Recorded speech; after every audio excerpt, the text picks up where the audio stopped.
नमस्कार, सुप्रभात, good morning. आप देख रहे हैं जी दिल्ली एनसीआर हरियाणा। मैं हूं आपके साथ हार्दिक दवे और हमारे सभी दर्शकों को होली के इस पावन पर्व की बहुत बहुत शुभकामनाएं, ढेर सारी बधाई।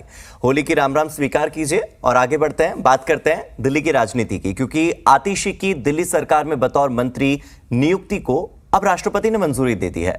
सौरभ भारद्वाज की दिल्ली सरकार में बतौर मंत्री नियुक्ति को भी राष्ट्रपति द्रौपदी मुर्मू की ओर से इजाजत मिल चुकी है। साथ ही राष्ट्रपति ने मनीष सिसोदिया और सत्येंद्र जैन का दिल्ली कैबिनेट से इस्तीफा भी मंजूर कर लिया है। आपको बता दें कि इससे पहले ये पेशकश एलजी के पास की गई थी। एलजी की ओर से स्वीकृति आने के बाद इसे राष्ट्रपति द्रौपदी मुर्मू के पास भेजा गया था। अब राष्ट्रपति की ओर से स्वीकृति आ चुकी है। उन्होंने सौरभ भारद्वाज और आतिशी के नाम पर मुहर लगा दी है, जबकि मनीष सिसोदिया और सत्येंद्र जैन का इस्तीफा जो पेंडिंग चल रहा था, अब राष्ट्रपति ने उसे भी मंजूर कर लिया है।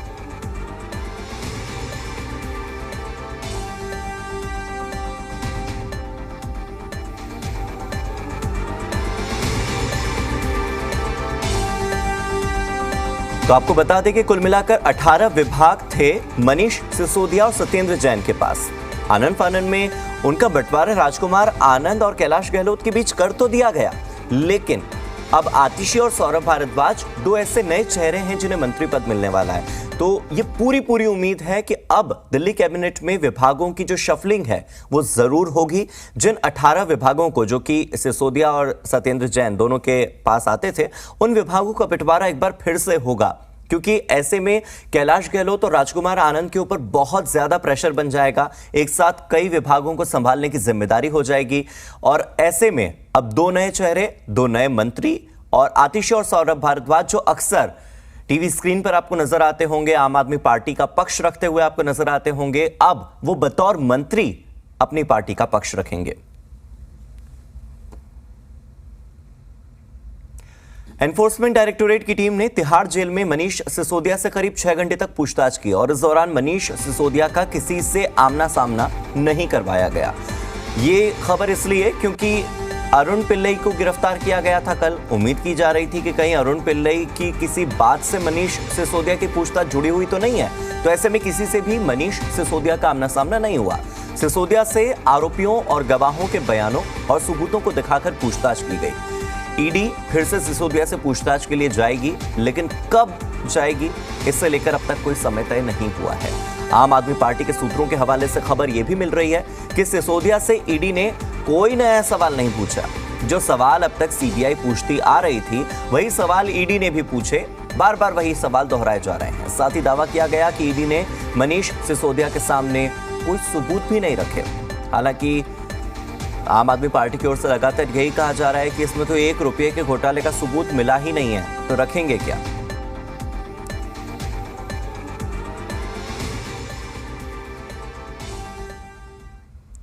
मनीष सिसोदिया की गिरफ्तारी के बाद से ही लगातार भारतीय जनता पार्टी दिल्ली सरकार पर हमलावर थी और इसे लेकर बीजेपी सांसद डॉक्टर हर्षवर्धन और नेता प्रतिपक्ष रामवीर सिंह बिधुड़ी ने आम आदमी पार्टी पर निशाना साधा है। सुनिए दोनों को। होली नहीं, 365 दिन प्यार मोहब्बत बांटते हैं, प्यार मोहब्बत शेयर करते हैं, प्यार मोहब्बत से जीते हैं, प्यार मोहब्बत के लिए दूसरों के साथ अपना व्यवहार करते हैं।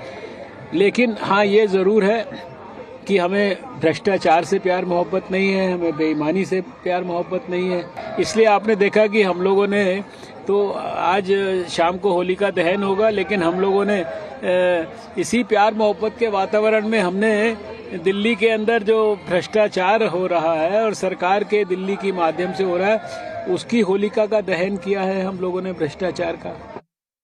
एक्साइज पॉलिसी में घोटाला हो, चाहे जल बोर्ड में घोटाला हुआ हो, चाहे बिजली बोर्ड का घोटाला हो, स्कूल्स के रूल्स में घोटाला हुआ हो, चाहे डीटीसी में घोटाला हुआ हो, तो कांग्रेस का भी ये कहना है कि इसके सूत्रधार दिल्ली के मुख्यमंत्री अरविंद केजरीवाल है। जो कार्रवाई हमारी एजेंसीज ने मनीष सिसोदिया के खिलाफ की है या अभी अरविंद केजरीवाल से भी पूछताछ करने की आवश्यकता है, तो इसका मतलब ये है कि हम ठीक रास्ते पर आगे बढ़ रहे हैं। बार बार इन्होंने कोर्ट का दरवाजा खटखटाया है, लेकिन कोर्ट ने इनको किसी तरह की राहत देना मुनासिब नहीं समझा है। इसका मतलब ये है कि एजेंसी का जो एक्शन है वो पूरी तरह से जस्टिफाइड है। इधर दिल्ली के मुख्यमंत्री अरविंद केजरीवाल ने एक ट्वीट करके बीजेपी को निशाने पर लिया है। सीएम अरविंद केजरीवाल ने ट्वीट करके लिखा है, प्रधानमंत्री जी, मनीष सिसोदिया के घर से रेड में कुछ नहीं मिला, उन पर सीबीआई ईडी की सारी धाराएं लगाकर गिरफ्तार कर लिया। आपकी पार्टी के एमएलए के यहां इतना कैश मिला, उसकी गिरफ्तारी नहीं। अब आप कभी भी भ्रष्टाचार से लड़ने की बात तो मत ही करना, आपके मुंह से अच्छा नहीं लगता।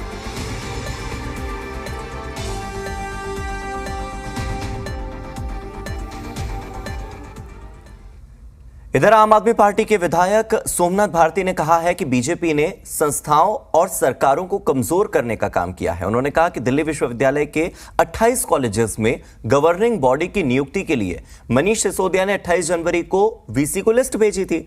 उन्हीं के आधार पर 28 कॉलेजेस की गवर्निंग बॉडी बनाई जाए और उसके बाद ही कोई नियुक्ति हो। आम आदमी पार्टी की सरकार अरविंद केजरीवाल जी की नेतृत्व में जो चल रही है, हमारा शुरू से ये रहा है कि जो एडहॉक में टीचर्स प्रोफेसर्स लगे हुए हैं, जिन्होंने 15 साल 20 साल अपने जीवन का दे दिया कॉलेज के अंदर, उनकी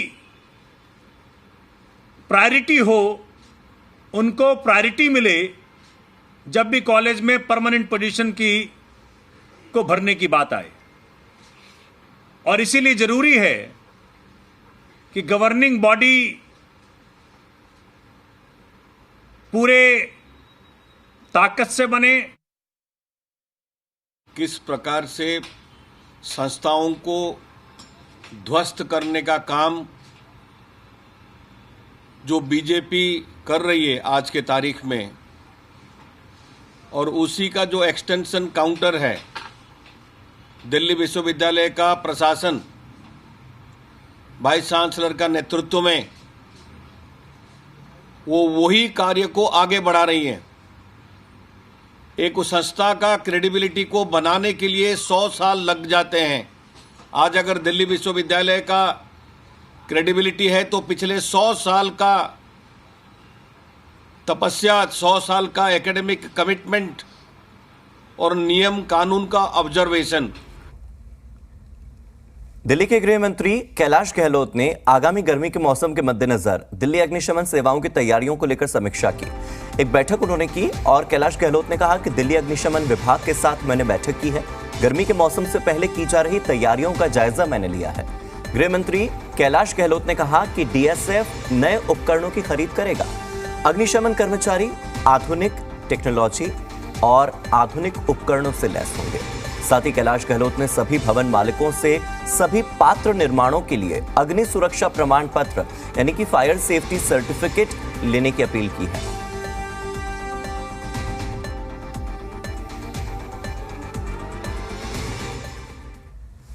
एमसीडी की नवनिर्वाचित मेयर डॉक्टर शैली ओबेरॉय ने संपत्ति कर से जुड़ी योजनाओं को लेकर सिविक सेंटर में समीक्षा की। मेयर को संपत्ति कर विभाग ने राजस्व संग्रह की स्थिति, कर नीतियों और इसमें आने वाली चुनौतियों की जानकारी दी। डॉक्टर शैली ओबेरॉय ने अधिकारियों को एक कह सकते हैं कि प्रभावी तंत्र तैयार करने के लिए योजना बनाने के निर्देश दिए हैं कि आप प्लानिंग पर काम कीजिए, फिर आने वाले समय में हम इस पर इम्प्लीमेंटेशन पर काम करेंगे। इससे संपत्ति कर भुगतान प्रक्रिया को आसान बनाया जा सकेगा। मेयर डॉक्टर शैली ओबेरॉय ने कहा कि लोगों में एमसीडी के संपत्ति कर से जुड़ी योजनाओं के बारे में जागरूकता की कमी है। लोगों को पता नहीं है कि प्रॉपर्टी टैक्स भरना कैसे है। दिल्ली वासियों के लिए इस प्रणाली को अब हम और इजी और आसान बनाएंगे।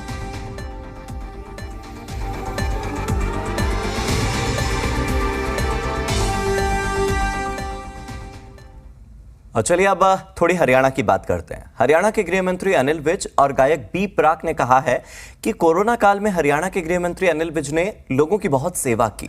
उस वक्त हर तरफ मायूसी छाई हुई थी, हर कोई बहुत डिप्रेस्ड था। अनिल विज ने कहा था कि वो कोई ऐसा गीत बनाए जो लोगों में जोश भर दे। विज के कहने पर ही उन्होंने नया गीत बनाया जो लोगों को खूब पसंद आ रहा है। इसके लिए उन्होंने गृह मंत्री अनिल विज का धन्यवाद किया। इस मौके पर बी प्राक ने वो गीत भी सुनाया।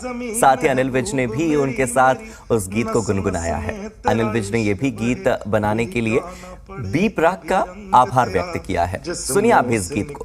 के खून कहे कि तेरी मिट्टी में मिल जावा गुल बन के मैं खिल जावा, इतनी सी है दिल की आरज़ू हो, तेरी नदियों में बह जावा, तेरे खेतों में लहरावा, इतनी सी है दिल की आरज़ू। बढ़ते जाना है हमको अब, बढ़ते जाना है इंडिया, हंसते जाना है हमको अब, हंसते जाना है, बढ़ते जाना है हमको अब, बढ़ते जाना है इंडिया, हंसते जाना है हमको अब, हंसते जाना है। हो मजा ले रहे हैं लोग मेरी हार का, हो मजा ले रहे हैं लोग मेरी हार का, यार ने ही लूट लिया घर यार का, अच्छा सिला दिया तूने मेरे प्यार का, हो अच्छा सिला दिया तूने मेरे प्यार का, हो यार ने ही लूट लिया घर यार का, अच्छा सिला। मेरी बात को मानते हुए बी प्राक जी ने ये गाना लिखा और मैं इनका आभार प्रकट करना चाहता हूँ कि ये बहुत महान कलाकार है, लेकिन अपने गाने में इन्होंने मेरे भी 2 क्लिप ऐड किए, उसके लिए मैं इनका आभार प्रकट करना चाहता हूँ। सर ने मुझे बताया और सर ने कभी नहीं बोला कि ऐसे मेरी क्लिप लगाना, पर मेरा दिल था कि मैं ऐसे, क्योंकि उस टाइम पे हमने देखा है सभी को और सर को भी कि इतने कठिन टाइम में भी जब सर बहुत ज़्यादा बीमार भी थे तब भी सर ने 5-5 हज़ार लोगों के सामने जाकर उनसे बात करी, उनके दुख जाने और उनका सल्यूशन दिया, और वो भी ऑन द स्पॉट। फिर उस विषय पे हमने जब बात सर ने मेरे को सारी बताई कि आपकी आवाज़ में एक अगर गीत आए जिससे लोगों को बहुत हौसला मिले, तो फिर मैंने ये गाना बनाया। हरियाणा के गृह मंत्री अनिल विज ने जम्मू कश्मीर में अध्ययन के लिए जा रहे हरियाणा के कई विश्वविद्यालयों के लगभग 40 विद्यार्थियों के दल को रवाना किया। साथियों ने शुभकामनाएं दी भविष्य के लिए। इस दौरान एक बार फिर से राहुल गांधी को घेरते हुए गृह मंत्री अनिल विज ने कहा कि राहुल गांधी में नकारात्मक ऊर्जा भरी हुई है। विदेशों में लोग अपने देश की तारीफ करते हैं, लेकिन राहुल गांधी वहां जाकर भी अपने ही देश के बारे में नकारात्मक बातें करते हैं। अच्छी बात है, आप लोग जा रहे हो, मेरी शुभकामनाएं। ये बच्चे कश्मीर तक जाएंगे, पहले भी उन्होंने सारे भारत का भ्रमण किया था, फिर वो उसके ऊपर लिखते हैं। उसी प्रकार से कश्मीर में जाएंगे, कश्मीर को देखेंगे, उसको एहसास करेंगे और उसके बारे में फिर देखेंगे। 2 तरह की एनर्जी होती है, एक positive. Rahul Gandhi negative energy से सराबोर हो गए हैं, इसलिए जब मुंह खोलते हैं मुंह से नेगेटिव बातें निकलती हैं, चाहे वो फिर देश के लिए हों, चाहे देश की पार्टियों के लिए हों, चाहे सीमाओं पर खड़ी फौजों के लिए हों, और नेगेटिविटी होगी बहुत ज़्यादा। सबसे बड़े दुख की बात है कि ये यहाँ तो ऐसी बातें करते करते हैं, परंतु विदेश में जाके जहाँ पर लोग अपने देश की बढ़ाई करते हैं, ये वहां पर जाकर देश के बारे में नेगेटिव बातें बोलते हैं। सिरसा से बीजेपी सांसद सुनीता दुग्गल ने रेस्ट हाउस में कार्यकर्ताओं से मुलाकात की। इस दौरान उन्होंने राहुल गांधी को निशाने पर लेते हुए कहा कि विदेश जाकर सबको देश की एकता, देश की अखंडता की बातें करनी चाहिए। साथ ही सांसद ने केंद्र और हरियाणा सरकार के बजट की भी काफी तारीफ की। सांसद सुनीता दुग्गल ने कहा कि सरपंचों और मुख्यमंत्री मनोहर लाल की 9 मार्च को मुलाकात होगी और उन्हें पूरी उम्मीद है कि इस मुलाकात में सरपंचों की समस्या का समाधान जरूर निकल कर आएगा। सुनीता दुग्गल ने सरपंचों को नसीहत देते हुए कहा कि सरपंच एसोसिएशन भी सकारात्मक सोच के साथ ही सीएम से मुलाकात करे, मतभेद खत्म कर गांवों का विकास जल्द से जल्द करवाया जाए।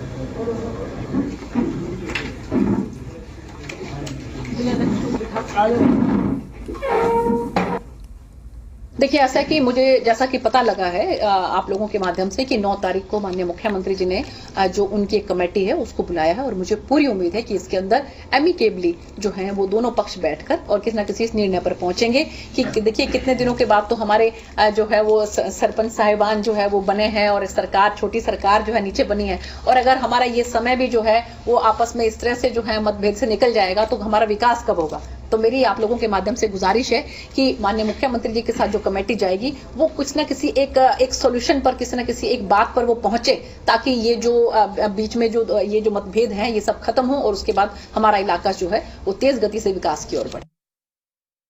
देखिए, मुझे लगता है कि हमारी अपने देश में रहकर एक दूसरे से 100 मतभेद हो सकते हैं, क्योंकि आप जिस किसी और पार्टी के आप जो है नेता हैं, एक दूसरी पार्टी है, आपके 100 तरह के जो है विचारों में जो है वो भिन्नता हो सकती है, लेकिन विदेश की धरती पर जाकर हम सब भारतीय हैं, हम सबको भारत की एकता के लिए और अखंडता के लिए बात करनी चाहिए। ऐसे उसमें इतने जो है वो मुझे लगता है कि इतने उम्रदराज नेता होकर और इतने पुराने अनुभवी नेता होकर बाहर की धरती पर जाकर भारत के बारे में इस तरह के शब्द बोलना और हमारे माननीय प्रधानमंत्री जी के बारे में इस तरह के शब्द बोलना ये बहुत ही अशोभनीय है और मुझे लगता है कि इसकी जितनी भर्त्सना की जाए उतनी कम है। हरियाणा राजभवन में होली मिलन समारोह का आयोजन किया गया और इस समारोह में फूलों की होली खेली गई। होली मिलन समारोह में हरियाणा के राज्यपाल बंडारू दत्तात्रेय, पंजाब के राज्यपाल बनवारी लाल पुरोहित और अन्य गणमान्य लोगों ने शिरकत की। साथ ही हरियाणा के सीएम मनोहर लाल भी इस होली मिलन समारोह का हिस्सा थे। देखिए, एक ही तस्वीरों में तीनों एक साथ नजर आ रहे हैं, एक दूसरे को गुलाल का तिलक लगाते हुए।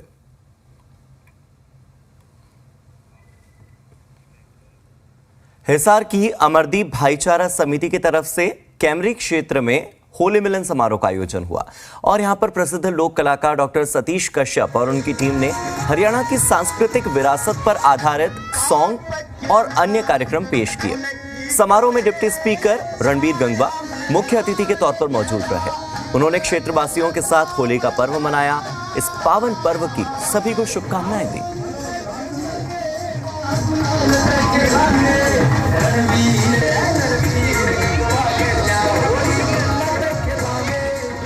मैंने 2 साल पहले सांग जो डॉक्टर कश्यप जी है इनका स्वदेशी जागरण मंच द्वारा आयोजित किया गया था और वो हमने पुराने गवर्नमेंट कॉलेज के मैदान में देखा था और मुझे बहुत अच्छा लगा और इसीलिए मैंने उस दिन तय किया था कि हम जल्दी हमारे लोगों के बीच में भी हमारी जो पुरानी जो अपनी संस्कृति है जिसको आज के बच्चे भूलते जा रहे हैं तो उसको हम यहाँ लोगों को दिखाने का काम करेंगे। उसका एक प्रयास है क्योंकि बहुत ही सुंदर सांग जो है ये जो डॉक्टर कश्यप जी इनकी टीम करती है तो आज उसी के लिए होली के शुभ अवसर पर भी सारे साथी मिल भी लेंगे और वो सांग भी देखेंगे जो हमारी अपनी संस्कृति है। जननायक जनता पार्टी के प्रधान महासचिव दिग्विजय सिंह चौटाला शादी के बंधन में बंधने जा रहे हैं। शादी की तैयारियां पिछले कई दिनों से चल रही है। 15 मार्च को दिल्ली में दिग्विजय चौटाला की पंजाब की रहने वाली लगन रंधावा से शादी है। दिग्विजय चौटाला की शादी से पहले सिरसा में 10 मार्च को एक बड़े कार्यक्रम का आयोजन किया जा रहा है। 10 मार्च को प्रीति भोज का आयोजन हो रहा है। काफी संख्या में लोगों को इस कार्यक्रम का निमंत्रण भी मिला है।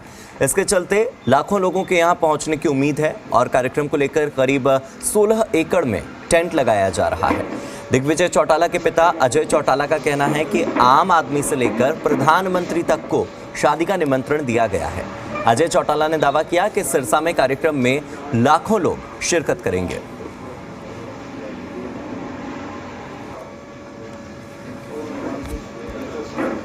लाखों लोग आएंगे जैसे दुष्यंत की शादी में आए थे वैसे। कार्यक्रम 9 और 10 के तो सिरसा में हैं। 9 को तो जो हमारे सोशल प्रोग्राम होता है वृद्ध विनायक वगैरह का वो है।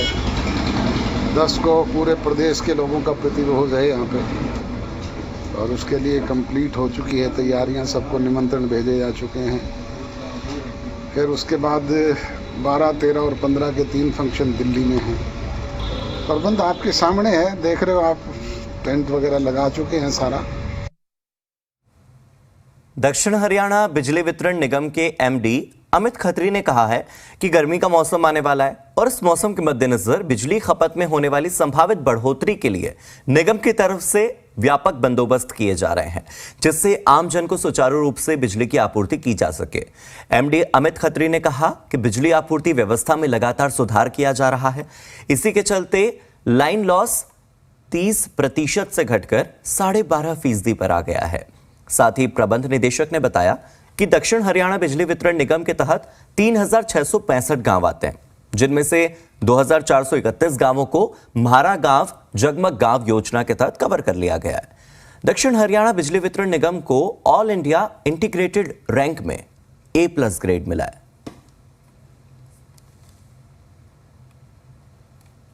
DHPVN का उद्देश्य है कि अपने सभी कंज्यूमर्स तक क्वालिटी पावर दी जाए, अफोर्डेबल पावर दी जाए और इसी तरह अपनी ऑर्गेनाइजेशनल जो अपनी स्ट्रेंथ है उसे इम्प्रूव किया जाए।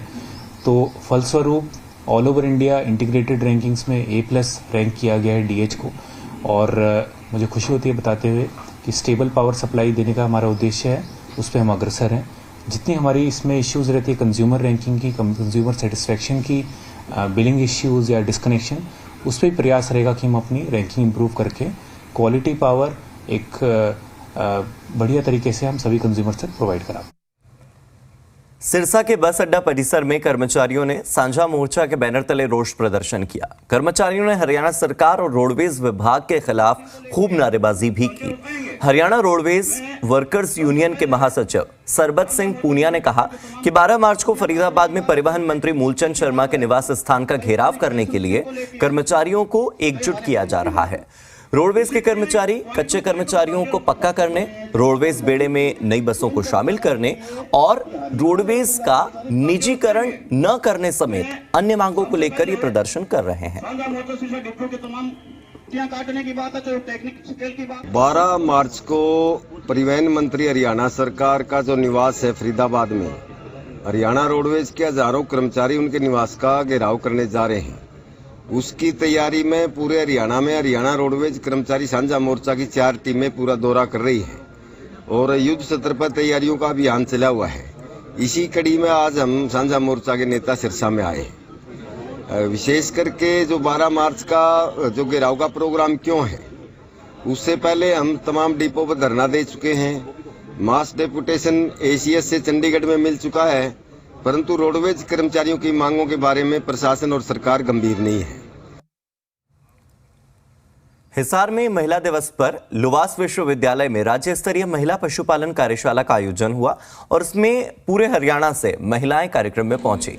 राज्य स्तरीय कार्यशाला में मुख्य अतिथि के तौर पर राष्ट्रीय कृषि और ग्रामीण विकास बैंक के हरियाणा क्षेत्रीय कार्यालय की महाप्रबंधक डॉक्टर KS माया पहुंची। इस दौरान विश्वविद्यालय के कुलपति डॉक्टर विनोद कुमार भी मौजूद रहे।